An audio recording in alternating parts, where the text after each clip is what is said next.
Jack অলিভল এবং Exide উৎকর্ষে আরোহণ শারদ সম্মান 2025 তারই নবরূপ উন্মোচন হলো সেই স্মারকে। এবং সেই সঙ্গে একই সঙ্গে বোরোলিন উৎকর্ষে আরোহণ শারদ সম্মান আবাসনের পুজোগুলোর জন্য তারও নতুন স্মারক উদ্বোধন হলো। আর সেই উপলক্ষেই হয়ে গেল এক প্রেস কনফারেন্স।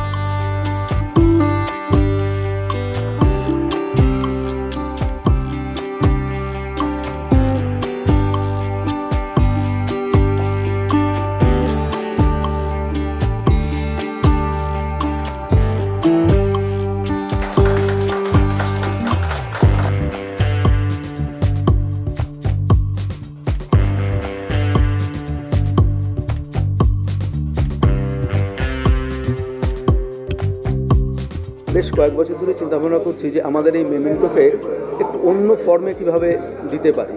তো অনেক চিন্তাভাবনার পরে আমাদের যারা বিচারক মণ্ডলী আছেন ওরা প্রত্যেকেই অতীতযশা শিল্পী, তো তাদের সঙ্গে আলোচনার মাধ্যমেই এরকম একটা মেমেন্টোর আমরা রূপ দিতে পেরেছি। আমাদের উদ্দেশ্যই থাকে যে সেরা কাজটা কীভাবে তুলে আনা যায় এবং সেরা মানুষগুলোকে, সেরা সংগঠনগুলোকে কীভাবে পুরস্কারে ভূষিত করা যায়। এর জন্য আমাদের যারা বিচারক মণ্ডলী আছেন মহালয়ার পরদিন থেকেই দিবারাত্র পরিশ্রম করেন এবং একদম নির্দিষ্ট লক্ষ্যে পৌঁছানোর জন্য যা যা করা দরকার তারা করেন। বুঝতেই পারছেন 500-র বেশি পুজো কমিটি এখানে নাম দেয়, মানে যেরকম কলকাতার বারোয়ারি পুজো কমিটি যেরকম আছে, হাওড়া শহরের পুজো কমিটি আছে এবং কলকাতা পার্শ্ববর্তী আমাদের আবাসনগুলো রয়েছে। উৎকর্ষের পরিকল্পনা বলতে প্রতি বছরই যেমন হয় তেমনই হবে।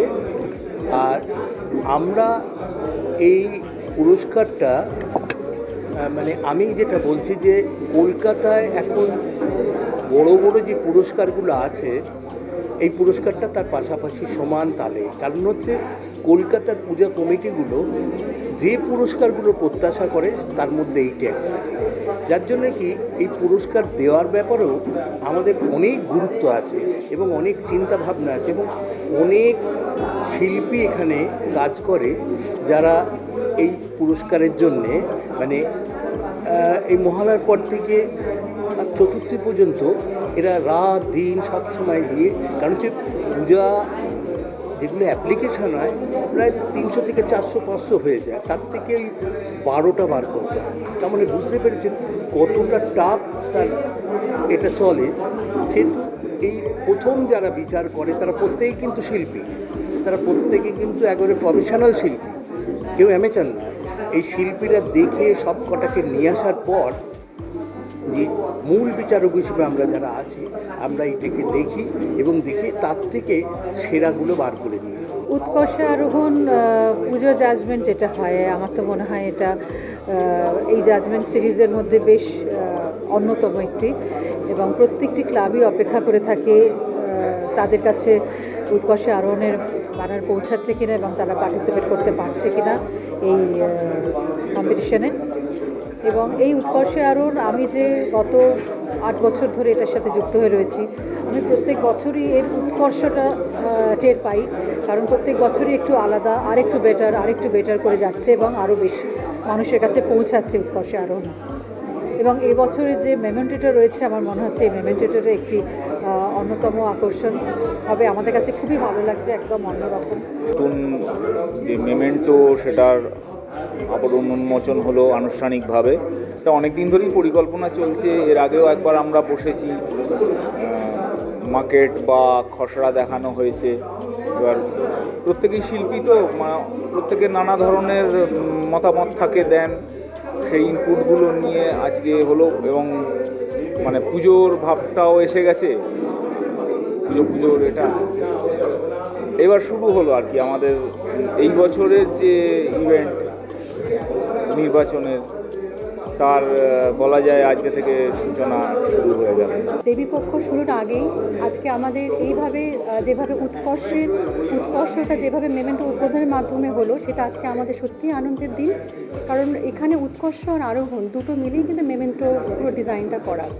তো মাকে যেভাবে আমরা দেখি, মা মানে মায়ের মৃন্ময়ীর মূর্তি যেভাবে চিন্ময়ী হয়ে উঠছে, সেরকমভাবেই আজকে এই মেমেন্টো উদ্বোধনের মাধ্যমে আমাদের যাত্রাপথটা মৃন্ময়ীটা চিন্ময়ী রূপে রূপান্তরিত হবে, সেটাই আশা রাখি।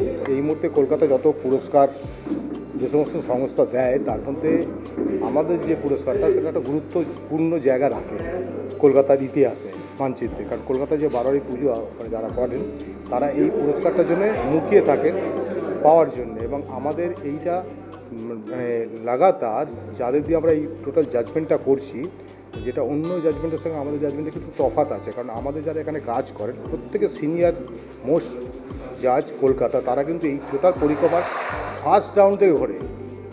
ফার্স্ট রাউন্ড থেকে কিন্তু প্রথম থেকেই আমাদের সিনিয়র জাজরা কিন্তু বেরোচ্ছে, যেখানে অন্য কোনো সংস্থা এখানে দেখা যাচ্ছে যে আপনার জুনিয়র দিয়ে প্রথম রাউন্ডটা করায়, কিন্তু আমাদের কিন্তু প্রথম রাউন্ডে হয় ফার্স্ট, মানে সিনিয়র জাজরাই বেরোচ্ছে, বেরিয়ে তারা কাজটা করছে এবং প্রতিটা কাজই তারা নিখুঁতভাবে দেখছে, সময় নিয়ে দেখছে। এবং তারপর আমরা বারবার বসছি, বারবার আলোচনা করছি, করার পর একটা জায়গায় আমরা নিয়ে আসি 12টা পুজোতে। তারপর সেই 12টা পুজো থেকে আবার আরও সিনিয়রদেরকে আমরা নিয়ে বেরোই, সেখানে বেরিয়ে সেখানে আমরা 8খানা পুজোকে বেছে নিই এবং সেই 8খানা পুজোকে আমরা পুরস্কার দিতে যাই। আমরা ষষ্ঠীর দিন যাই, আমাদের মোটামুটি পঞ্চমী দিনের মধ্যে আমাদের পুরোটাই হচ্ছে বেরিয়ে যায় লিস্ট যারা বিজয়ী কলকাতার 8টা, এবং তারপর আমরা পরের দিন আমরা হাওড়াটা বের করি, তারপরের দিনটা আমরা আমাদের আবাসন যে আছে আবাসনটা বের করি। উৎকর্ষে আরোহণ শারদ সম্মান 2025, নতুন নতুন আবাসনের পুজো এবং আরও নতুন নতুন মণ্ডপ এবছর কিন্তু থাকছে আপনাদের জন্য। কাজে চোখ রাখতেই হবে উৎকর্ষে আরোহণ শারদ সম্মান 2025-এ, আর তার জন্য সব কিছু দেখতে চোখ রাখুন আর্ট এইচ টিভি এইচডির পর্দায়।